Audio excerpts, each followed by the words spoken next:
This podcast is for informational purposes only and should not be considered legal, medical, or mental health advice. The views and opinions expressed do not necessarily reflect the official policy or position of the podcast and are not intended to malign any religion, group, club, organization, business, individual, anyone, or anything.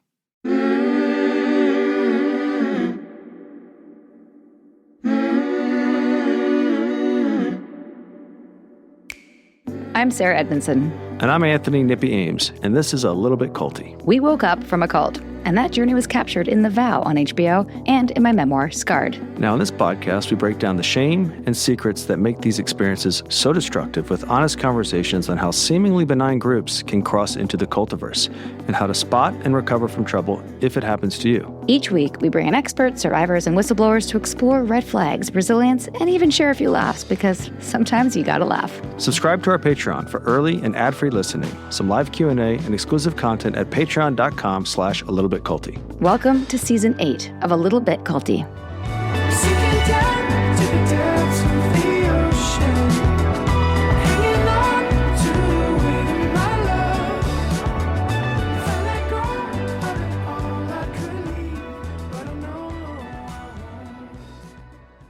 All right, everybody, welcome back to part 2 with Lena and Cara. This has been a fascinating conversation about ISTA.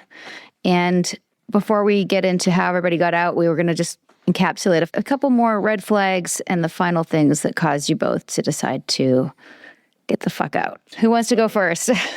Cara? So in April of 2022, I attended level 2. And at the time, I thought it was fine, but it was actually way more harmful than level 1. But I still was in. I was signed up to be an assistant another 6 months later. I was committed to the path.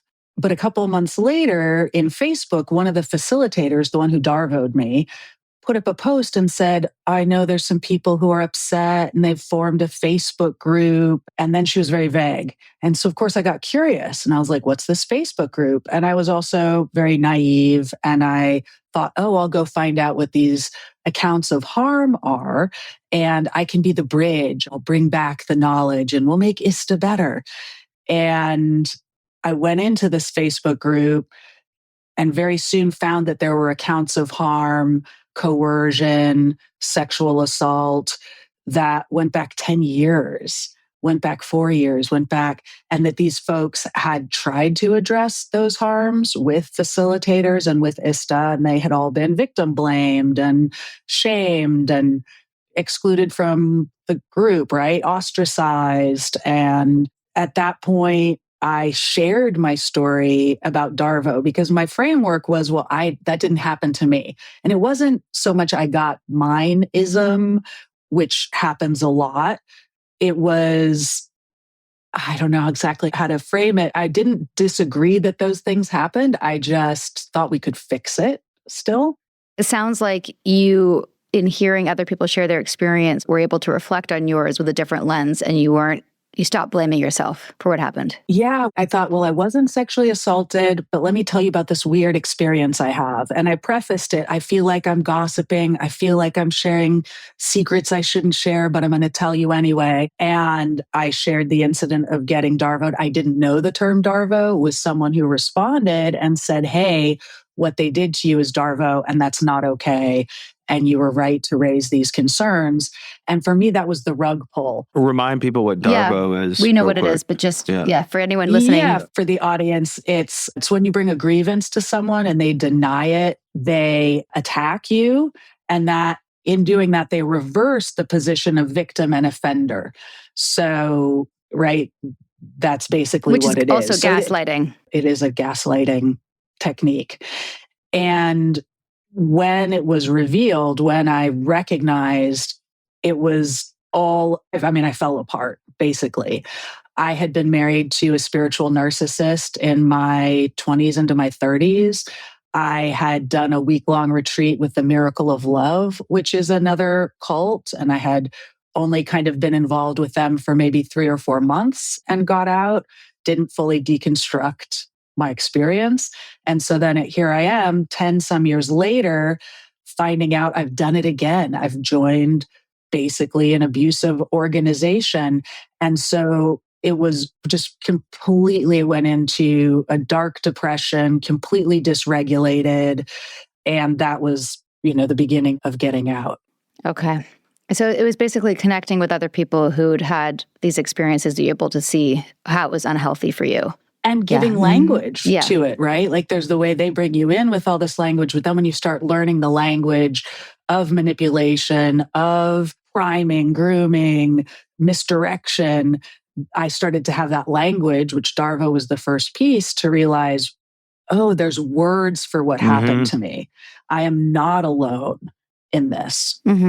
Okay, great. Okay, pause right there because I want to hear about how you healed. But Lena, tell us about what the audience needs to know about your experience that caused you to decide to leave. I don't really know how else to tell it, but just to tell a little bit the events that happened. So my level 1 was great. I felt like I left that level 1 with a bunch of friends, and I felt alive and connected and all those fancy, beautiful words that mean absolutely nothing in the real world.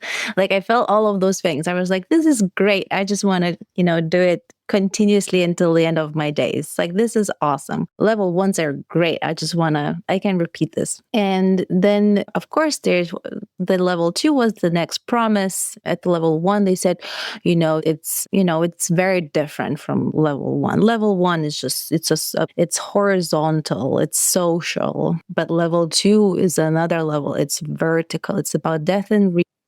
It's very different. So of course I was like, I want it. This sounds like a great promise of this transcendence, of this, like whatever the mystical there is, I can get to that. This transformation. And, while some people were attending ISTA for sex, some people attending for sexual healing, I was there for this spiritual transformation that I was always very focused on in all my cult hopping days. So I wanted that, what they were saying. And my level 2, I did in May in 2022 in Turkey. Just a month before flying, I started to feel nervous about this. But in the spiritual world, in the cult universe, in the cultiverse, if you feel afraid, that means it's something for you. That is a sign. Red flag. Yeah. It's a sign you have to overcome this fear. That's how you know that it's for you. You feel afraid. So I was like, okay, so this must be it. And so a few days before flying out to Turkey, we received an email that, so the Turkey did level 1 and level 2 consecutively. So right after the level 1, the level 2 training started. And I was not joining level 1. I was doing only the level 2. And we received an email that level 1 had a COVID outbreak. And I already had negative experiences with COVID and retreats and workshops, so I did not want to have anything to do with it. Also, I didn't want to have anything to do with authorities in Turkey, which is outside of the European Union. I didn't know about my rights as a woman, as a human being. So it was a very different country to have serious problems at. So I emailed the organizer and I said, it's very important for me, not to get COVID, not to need to extend my trip and so on. So can you guarantee that there's going to be safety? Otherwise, I cannot go. And he hesitated for another day. And then the day before flying out, basically, he said, the facilitators have decided to split the two groups, and the health requirement at the time was to keep distance and to quarantine for those who have been exposed to those who got COVID. So basically, the level 1 had to go to quarantine, and level 2 people had to keep distance, not to expose themselves. So I was like, okay, if you keep the two groups separately, then I'm coming.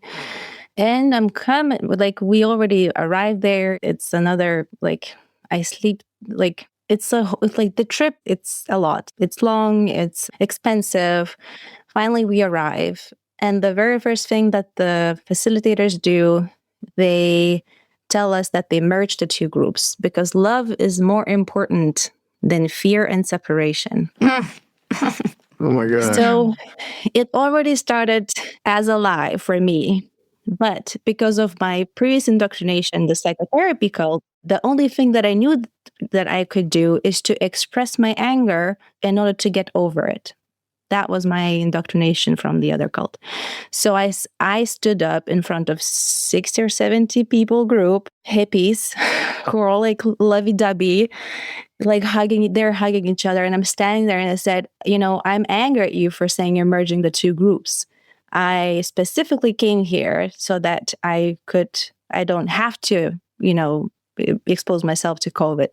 And I, did the thing that I usually do in the psychotherapy cult, and I felt my feelings, and I was like, felt kind of like blurry in my mind and could not think critically. And I was like, okay, I'm done. And then the facilitator said, okay, thank you for sharing. Anybody else? That's it. Nothing happened. So eventually I asked the group the people to distance themselves from me, but I had to be responsible for my own safety, not the workshop leaders. And I thought, as a facilitator myself at the time, as a trainer, I felt like these are shitty facilitators. Yeah.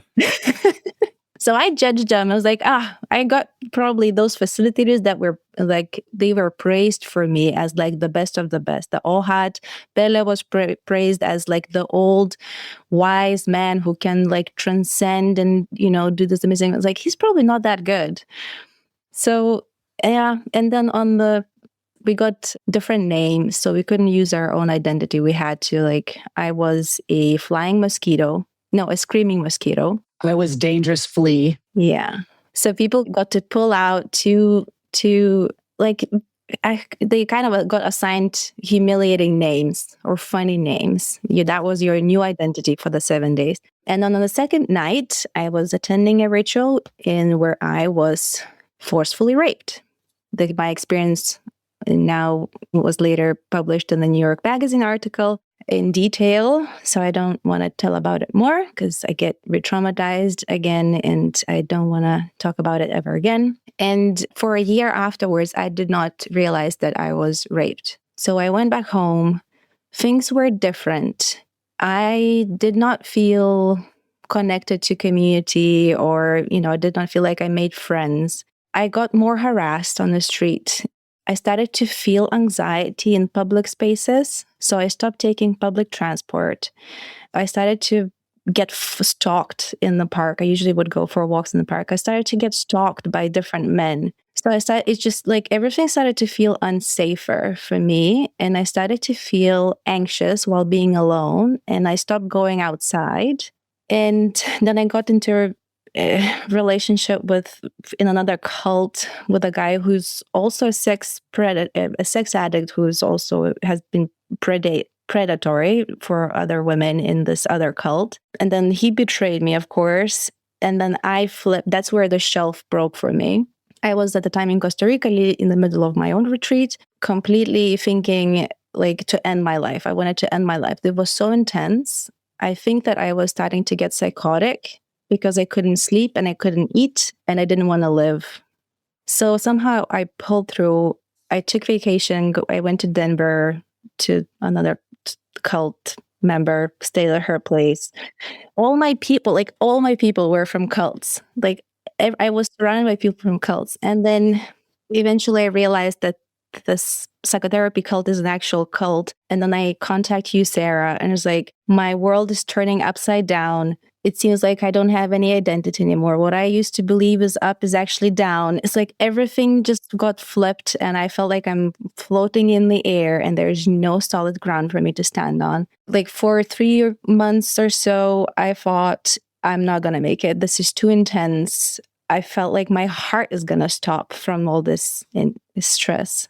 Strangely, my genitals started to spasm. So I felt pain where I felt the pain at the ISTA retreat, but I still did not connect that it was because of the rape. I could not conceptualize that I was raped. And eventually, 6 months later, I'm sitting with some friends of mine in a cafeteria and somebody says I want to do an ISTA retreat. And I said, well, you really should know about this.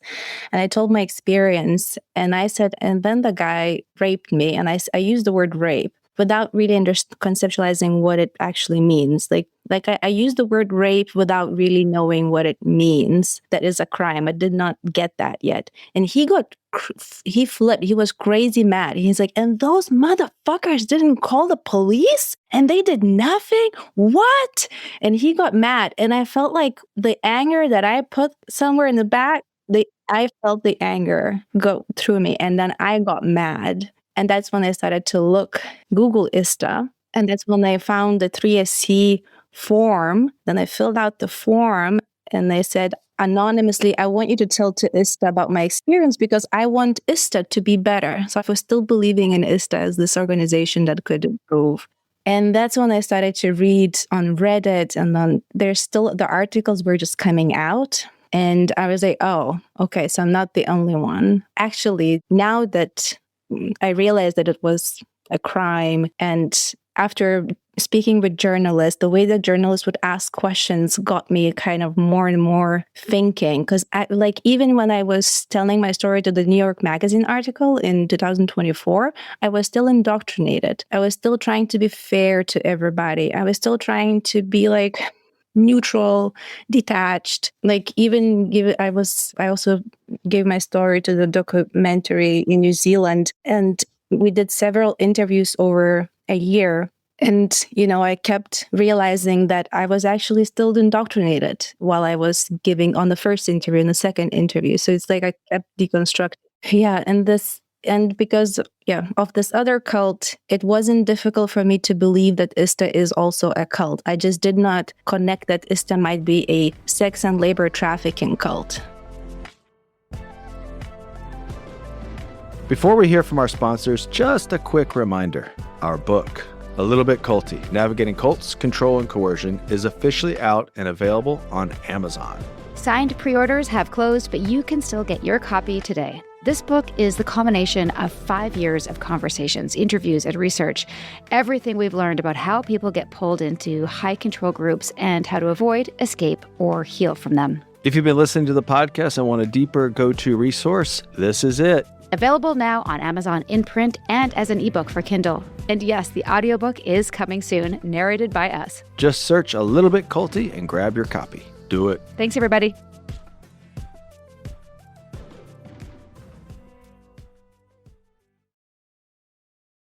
This episode is sponsored by BetterHelp. Can we talk about money stress for just a second? Because it's never really about the money. It's the 3 a.m. mental math. The should we really be spending this? Can we afford that? Conversations, the weird tension that shows up out of nowhere. And apparently, heading into 2026, something like 88% of us were feeling that. So if you're stressed, congrats, you're extremely normal. Also, struggling with money does not mean you failed. It usually means you've got a lot on your plate and not enough support. That's where therapy comes in. Not for budgeting tips, but for everything underneath it. The stress, the shame, the anxiety spiral. Therapy can help you unpack your relationship with money, build healthier coping habits, and feel less alone while you figure it out. BetterHelp makes it easy to get started. You fill out a quick questionnaire and they match you with a licensed therapist. And if it's not the right fit, you can switch anytime. With over 30,000 therapists and more than 6 million people served, BetterHelp is the world's largest online therapy platform. Because sometimes the smartest financial move is taking care of your mental health. When life feels overwhelming, therapy can help. Sign up and get 10% off at betterhelp.com/culty. That's betterhelp.com/culty. Okay, parents, let's talk life insurance. The boring grown-up stuff we pretend that we've handled. You probably have a policy, but do you even know what you're paying or what it even covers? Spoiler, you're likely overpaying for a measly payout. And here's the kicker. If it's through work and you get laid off because, life, your payout vanishes faster than, maybe your kid's chore list. Yikes. That's why we are super excited about our newest sponsor, SelectQuote, so you too can sort out this mess. These folks have been at it for over 50 years, hooking up more than 2 million of us with $700 billion in coverage. Their agents work for you, shopping 10 carriers in 15 minutes totally free, nailing the perfect fit for your health and wallet. No doctor poke and prod? Boom. Same-day coverage up to $2 million. Got high blood pressure, diabetes, or that heart thing? They've got options that don't ghost you. Finally, insurance that doesn't suck. Get the right life insurance for you for less and save more than 50% at selectquote.com/culty. That's selectquote.com/culty.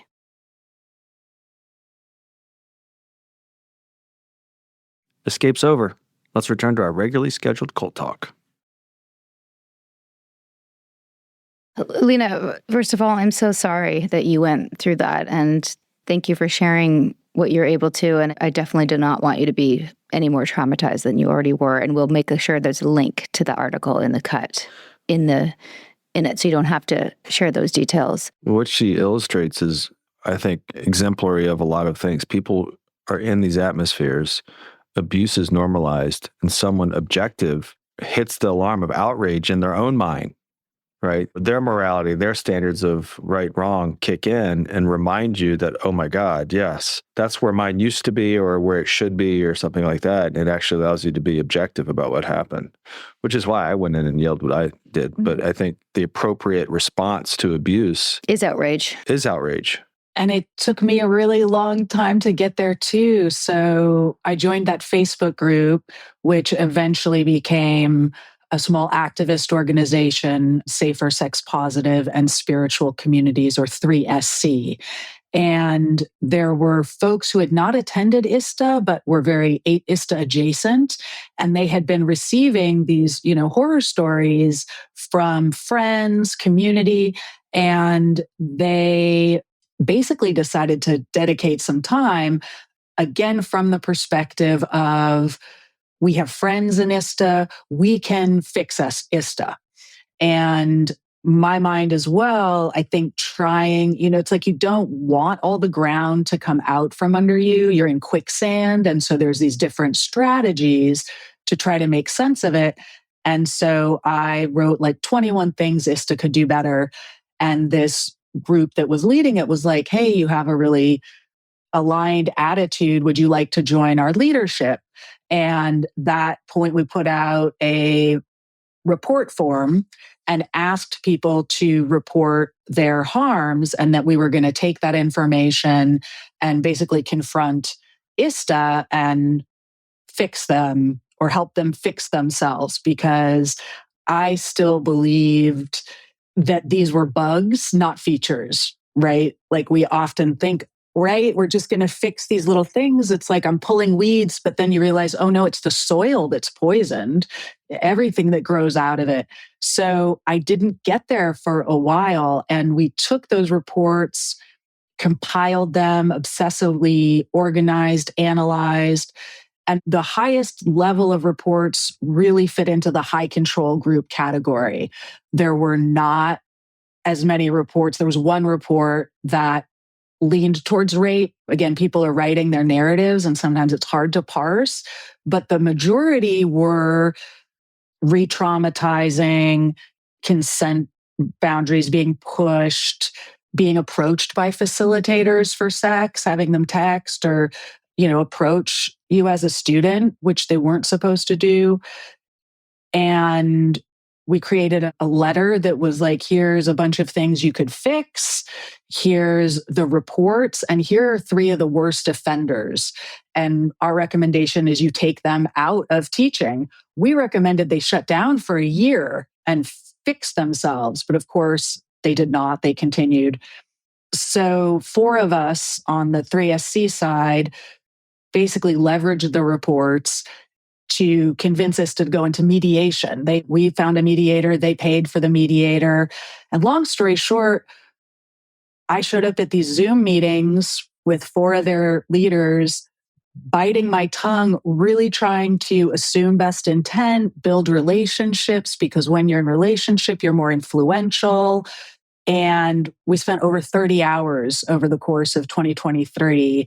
They did pull 3 facilitators out of circulation. Ohad Pele was the one that was also at Lena's training, had been my level 2 facilitator, has a history of harms, which are outlined in the New York Magazine article.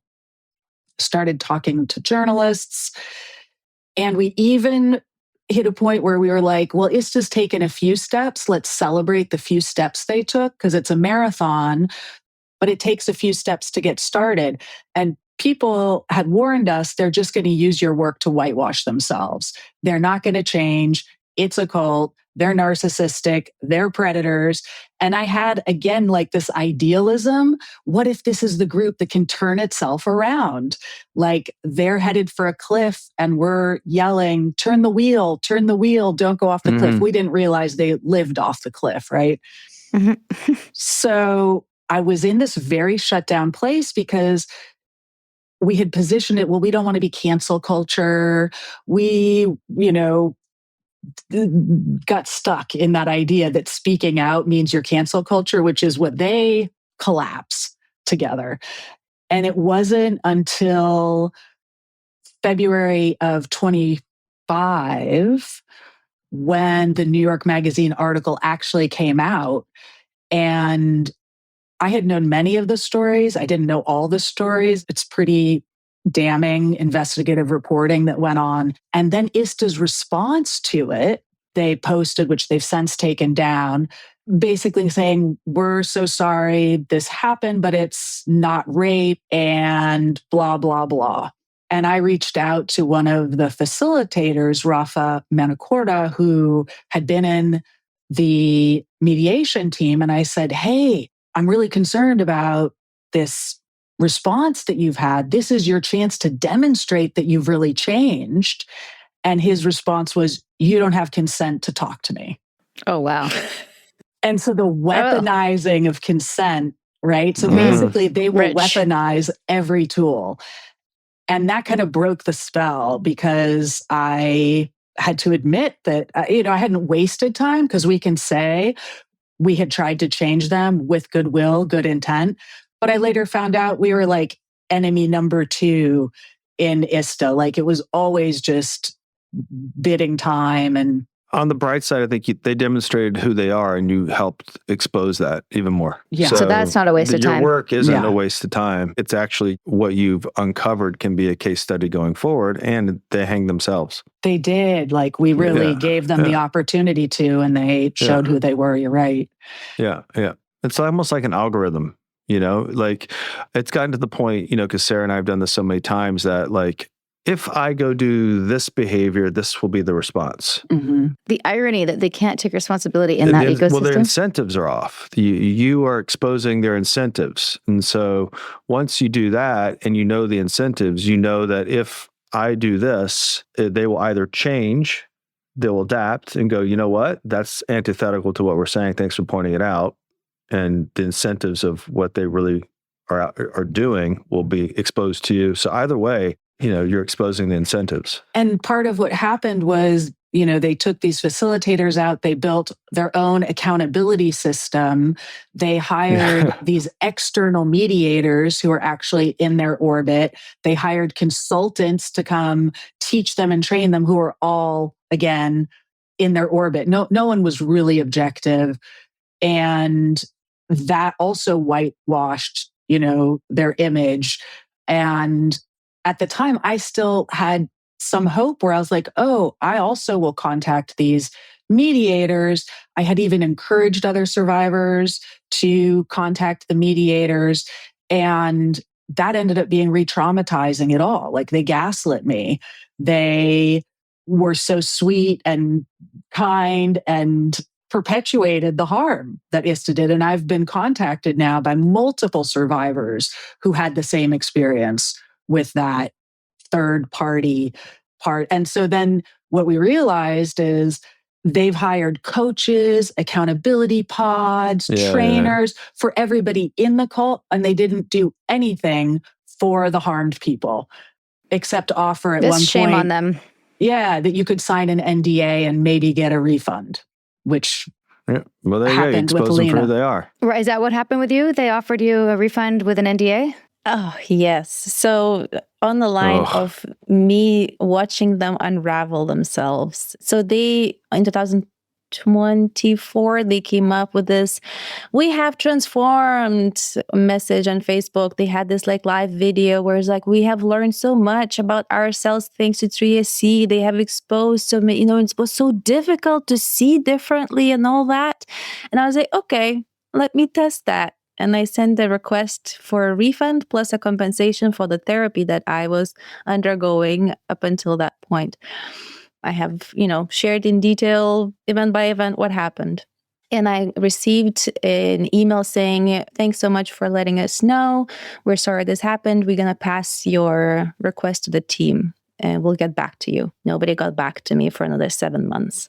I then on Facebook group in the comments wrote, hey, you guys, I was raped at ISTA and I have sent them an email asking for refund and compensation. Could someone please, pass the word to leadership that I'm waiting for that response? Then my former friend from the Cultiverse, who is now ISTA facilitator, he was back at the time, he was just aspiring ISTA faculty.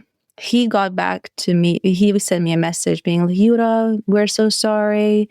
Please talk to Lori. Lori was a director or counsel, I think, at the time. Lori Handlers. Governance. Yeah, Lori will fix everything. Lori's so great. Lori's different from ISTA. Lori works, she has her own business and I'm training with Lori and she's amazing. And so Lori writes to me, apologizes for the delay, offers me to have a conversation with Safe Mediation. Safe Mediation is that quote unquote neutral third party, not accredited mediation company that ISTA hired. I go to Safe Mediation's website and it's just cult speak.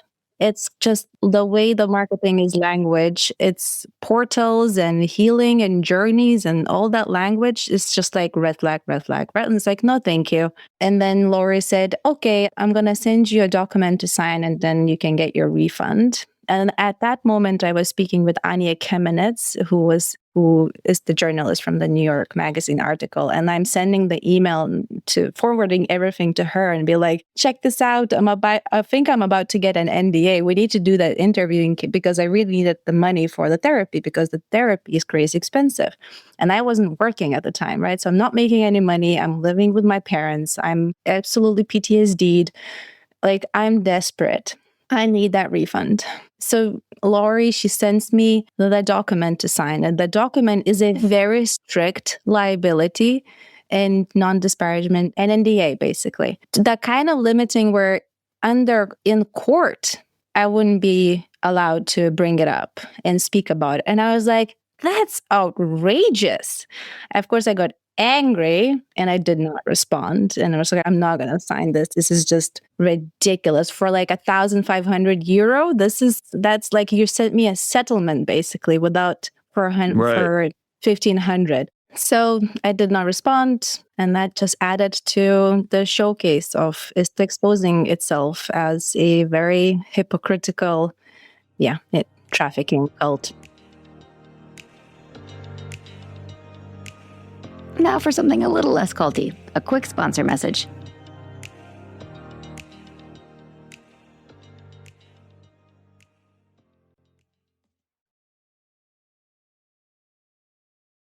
Sponsor break's done. Back for more culty stories.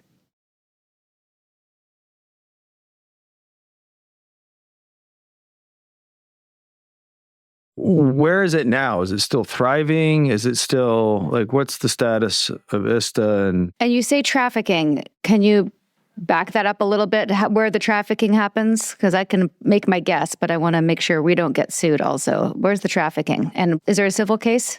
No, not yet. Because I think experts need to look at it and evaluate. But the structure of the business is that some people are going to have sex. Some people are buying tickets to have sex at ISTA. And some people, mostly vulnerable women, because that's what the marketing is designed for, to get vulnerable women to get sexual healings, are buying tickets to attend. So you have men who pay for sexual services, attend retreats with women who pay for sexual healing. When those two groups meet together, they travel to other places in the world, pay thousands of euros to find themselves exploited like I did. I think that what happened to me was some dude just played out his sexual fantasy to rape someone one day. Because when I told that story to some of my male friends, to my surprise, because I'm not a man, I don't think that way. I would never think that way, but they do. They said, that's just like the most common male fantasy ever. It's like every dude in his life wishes that he could, violently rape someone and get away with it. That just I was shocked, but that's the reality. And I had to accept it because, you go, Cara. I just want to say one of the framings, and this doesn't happen at every level too, but I think it will illustrate the priming and grooming, and that there's a song called Cosmic Snake, and we sing it as a call and response. About the third verse is open your legs like a cosmic whore. Grab your dick and open that door. She'll fuck you and suck you on the temple floor. And when you're done, she'll be ready for more while the black hole beats in your core. Yikes. Those are the lyrics? Mm-hmm. Yes, those are the lyrics that we sing as a call and response. And some people say it's not demonic. That's twisted. Yeah. Yeah. So I just wanted to add so this is for the sex trafficking, and then for the labor trafficking, there are many staff, there are many people who come work for free. So despite the fact that assistants are paying for a 24/7 labor for 7 days, they are paying to do that labor, but there are also participants who stay then at retreats or at ISTA facilitators, and they do work for free for them in exchange for student teacher exchange, where it's like, I'm going to live at your place and do accounting for you while you teach me some sexual healing practices, for example. So that's just one of the stories, but there are many. Yeah. And then it goes into, if you go into the practitioner training where you're being taught how to give yoni and lingam massages and how much you can charge for that. So we're really sex positive, but then it gets into, is the sex work? Have we turned this into prostitution? Right. It gets really muddy and conflated. So this is also where I think someone else could speak about this more, because sex work is legal in many places in Europe, for example. Procuring sex work is illegal in probably most of places in the world. And what ISTA is doing while selling its genital massage business program, basically, is probably looks more like procuring prostitution. So my journey after the mediation failed, after the article came out, was rediscovering my voice. I slowly, over the last year or so, started speaking out. And as I did that, more survivors have come forward. So other rape cases, great. And there are people who are, pursuing legal action where they can, but ISTA, by not being an organization, they call themselves an organism, and they use organizers. They're like contractors, like they have all these things, right, that make it really hard to follow the money and to hold them accountable. Yeah. Which tells you that they know what they're doing. Exactly. Yeah. Right. So what would you say to somebody who wants to explore their sexuality and become more free and might be thinking about taking a training, an ISTA training? What would you tell them? I would say it can't be done with integrity, and that even if you're not hurt in that room, someone's getting hurt in that room. I would say, even though it's a great experience, you are being brainwashed. You are being taught concepts, ideas, and frameworks that are not to your advantage. That's what I would say. Yeah, I like that. I would say, why would you even pay for a grift? Like, they're scamming you. Why would you pay money for that? Right. I'll make sure the right people listen to this. And hopefully, this episode will be sent far and wide, and it will come up when people talk about it on Reddit. And it's, your experiences are really important, regardless of where they've landed on the spectrum of abuse, from Darvo to rape. It needs to be exposed. Is there a single leader?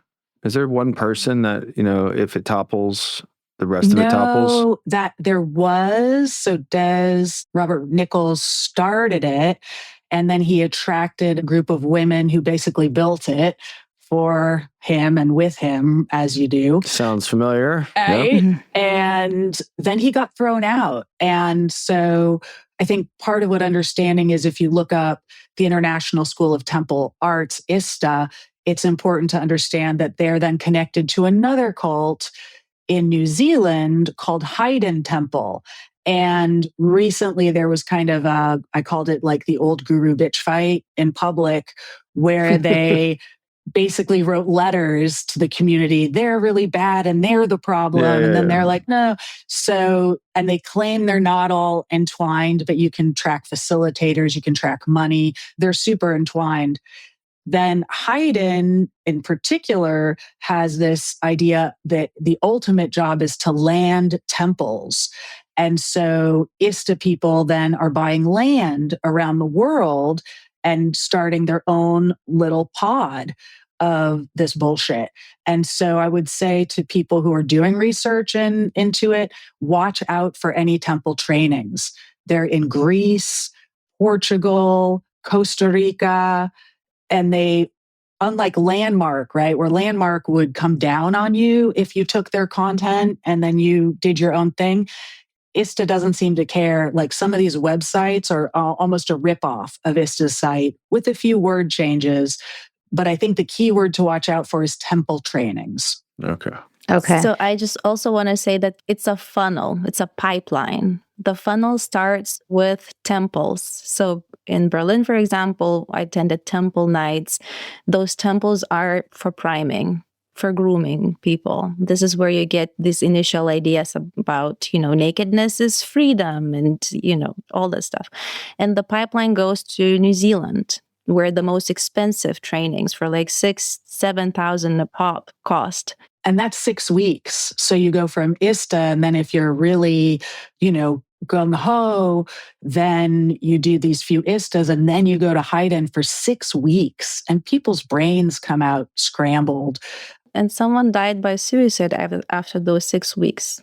We have the voice recordings of the person. Normally that's what gets law enforcement to respond, something in the physical world. Yeah. Well, it's really difficult. We made multiple reports in multiple jurisdictions, and they're all looking at, first of all, nobody wants to deal with multiple jurisdictions. So it's really difficult. But I am calling out for all survivors. I would like survivors to reach out to Lena from the New York Magazine, because I am studying law right now, and I am gathering information and gathering reports and researching how to file lawsuits in multiple places and how to report to the police to what's happened. Well, that's great. Hopefully people listen to this and reach out to you. Do they operate in France at all? Yes. They do. Yeah. Did you know that there's a whole section of the police? Yes. Okay. Yes. So did you hear our episode with Ashley from the other yoga sex cult? I'm already in contact with the Cult Watch department in France and in Belgium, where all is also operating. So things are happening. Because they seem to have their shit together. Yeah. And there are overlaps. I think it's helpful for people to understand, like Nicole Daydon, One Taste, she has gone to jail. We have Bilivaru, Gregorian, he's in jail in France. There's overlap there. Benito, what's his name? Massaro. Yeah. Yes. There's overlaps a lot with the language and the framing. And so ISTA is not special. I think it's really important, right? Like you find with so many of your guests that come on and we're like, oh, they've got the playbook. There's different variations or covers or colors, right? It's the sacred sexuality, but the harms and the mindsets and the assaults, we can track them across all these organizations, and there's huge overlap with this stuff. 100%. 100%. Well, I would love to share our new book with both of you for different reasons. Lena, especially, and you said it a couple of times, cult hopping. There is a chapter called The Cult-Shaped Hole in Your Heart, and how we want to just fill it. Even now with this work we do can be one of the things, at least for me, I always have to check, like, am I doing this to be a part of a community that's doing good work? Like, what am I doing even on this side? So I would like to share that with you, Lena. I'll get your details after. And Cara, I'll give you one in person this summer when we speak at ICSA together, which I want to do a little plug for that. For people who want to come and meet us and talk to us, we're going to do a panel together. And hopefully that will inspire some more change. Right. And that's the International Cultic Studies Association, is ISTA. Right. We'll be doing a panel about media, right? Like that's really what we want to talk about, is how can we use media to help advance accountability?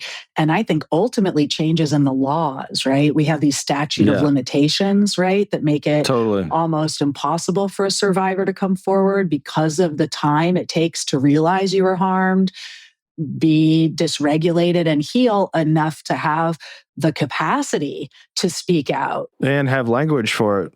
And I think because I wasn't sexually assaulted, though, there's a big question about if you don't have informed consent, is it consent? This is a mystery school. You don't know what's coming next.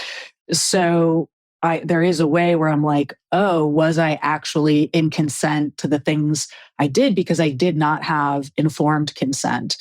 That's a really sticky area. It's the same thing with me and my branding, is that they would say, as they said with me, that you were basically consenting to not have consent. You were consenting to go along with you were surrendering to whatever happens, which is basically saying you're giving up your ability to consent, which is really fucked up. Well, we have courts that we've mastered what physical abuse looks like, and we have great apparatus to stop physical abuses. We don't have them in the emotional realm yet, and they're harder to prove in court because they're abstract and nuanced. There's loopholes. Someone can abuse it. Someone can say, "Oh, I didn't have consent," and maybe they did. So there's a lot of things that are going to be. It's hard to come up with something that's consistent that can. When you're lied to about the nature of something. And proving that and all that stuff. So we're going through some of that stuff right now. But thank goodness in France, they're actually studying it, have a team dedicated to understanding this and stopping these kinds of people. And I hope that spreads. I hope that can educate, here in the US law enforcement. And because as we all know, there's a preponderance of these organizations. Yeah. And until we can stop them in courts and bring that criminal process, people continue to be really vulnerable to it. Is there anything else that you want to say we didn't ask you, just to wrap up these amazing episodes, you two? I mean, just thank you for doing what you do. It's so hard to feel safe and to feel empowered, I think, is part of it. Our voices were negated and crushed. And then there's the fear of speaking out. And so, your personal stories that you've shared and then the reach of this podcast, it does feel really empowering. My concern particularly is for the young women that are getting lured in, because they are more vulnerable, they are more impressionable, they are thinking that they're coming to a safe place. And so my hope is to get the word out, both to let survivors know they're not alone and have them speak up in what ways they can, or come to me because I am being a loudmouth and I can speak up on their behalf. And then also to spread the word to young women in particular, like, don't do this. And to the men, it's like, do you really want to be in a place where these vulnerable young women are going to be taken advantage of, harmed, manipulated? I don't think you do. And if you do, fuck you. So seriously. That's my final statement. I'm going to add a statement to your statement. And I'm thinking about the version of you that was like, listening to those 14 agreements and had that moment of like, and my, think back to my first 5-day, and I've known Nippy had moments of like, what the fuck have we gotten ourselves into? Why don't we leave? Why don't we walk away? Like, and we all have our different reasons for that. And just to give people permission, if they're listening to this and they do end up going to a course, it doesn't even have to be sexual related, anything they're a part of. And everyone else is saying, yeah, sure, I agree. Like, I'm a 10 or whatever it is. If you don't feel really good about it, like, permission to leave, permission to be a bit awkward in that moment, whether it's a party and everyone's doing drugs and you don't really want to, or like whatever it is, just to stand up and be like, happy for you guys. I'm going to go. Maybe you're not going to get your money back. Maybe you're going to look weird. Maybe people aren't going to like you. Who the fuck cares? Just cut and run. Cut and run.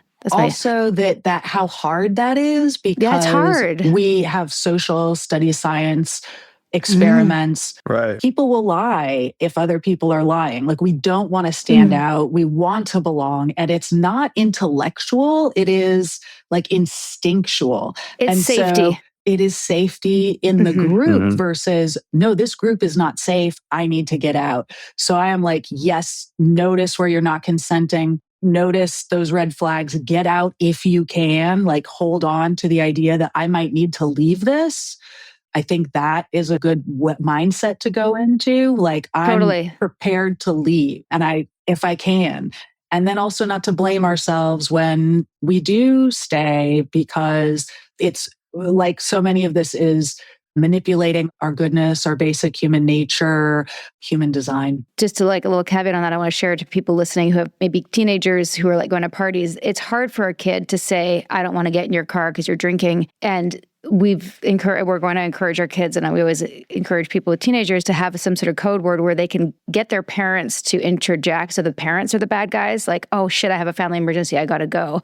Like, that's an option too. If you're in a situation you don't feel strong enough to say, I don't want to do this, you can fake it. You can be like, I'm so sorry, my kid just is sick, I gotta go pick him up. Just get out of there. Like, find a way to get out of there. You don't have to be like, this is going against my consent and I feel abused. You know, like, you don't have, you can get out in other ways. That's such a good tip, because they'll try to talk you out of it. But if you're like, oh no, it's not me, this place is great, I just need to go get my grandmother out of the hospital. Yeah. You're going to shortcut, their ongoing. The gaslighting. Yeah. The barragement of phone calls. I really like that little chunk as a sort of learning nugget. I hope we can use that as a soundbite moving forward. And aware of the time. Thank you guys both so much for your time. This has been such a fascinating conversation. Look forward to meeting Cara. Yeah. Look forward to meeting you in person. Lena, hopefully our paths will cross one day.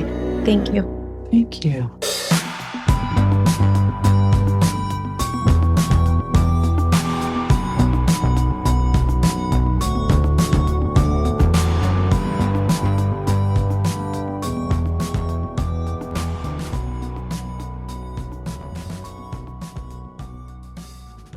All right, everybody, that wraps up our two-parter with Cara and Lena. Please let us know what you thought of the episode. Don't do ISTA. That's my opinion. We're speaking to someone specifically. You know who you are. Don't do it. Don't do it. Walk away from the dessert table. All right, everybody. See you next time on A Little Bit Culty. Sinking down to the depths of the ocean, hanging on to the weight of my love. If I let go of it all, I could leave, but I know I